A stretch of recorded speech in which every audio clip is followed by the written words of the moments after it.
అలాగే దాంతో పాటుగా గ్రౌండ్ లెవెల్లో కేడర్కి సంబంధించి అదేదో ట్యాబులతో ఫోటోలు తీయటం, ఇట్లాంటి అప్డేటెడ్ టెక్నాలజీ 2014 ముందే తెచ్చేశాడు లోకేష్. తద్వారా సంస్థాగత నిర్మాణంలో ఆధునిక పోకడలకి దారితీశాడు. అయితే ఆ తర్వాత 14 నుంచి 19 మధ్యలో ఎక్కువ కాన్సన్ట్రేట్ చేయలేదంటే చాలా కాన్సన్ట్రేట్ చేశాడు. జన్మభూమి కమిటీలు అప్పుడు అయ్యే కదా.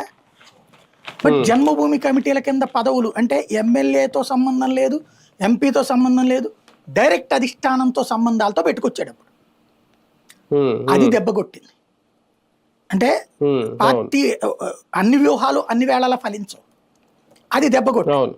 జన్మభూమి కమిటీలో రాక నాకు పదవి వచ్చిందని అందిని గాడికి దండుకున్నాడు. పెన్షన్ అడిగినా డబ్బులు తిన్నాడు, ఏ పని అడిగినా డబ్బులు తిన్నాడు, సీఎంఆర్ చెక్కులు అడిగినా డబ్బులు తిన్నారు. అలాగని లక్షలేం తినలేవు.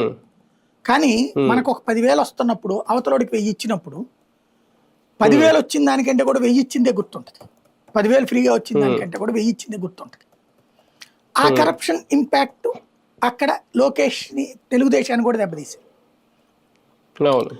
దాంతో ఆ పరిస్థితిలో సాంతో ఈలోపు ఓటమి, అందులో దారుణమైన ఓటమి కదా 23 అనేది తెలుగుదేశం చరిత్రలో లేదు, అంత దారుణమైంది.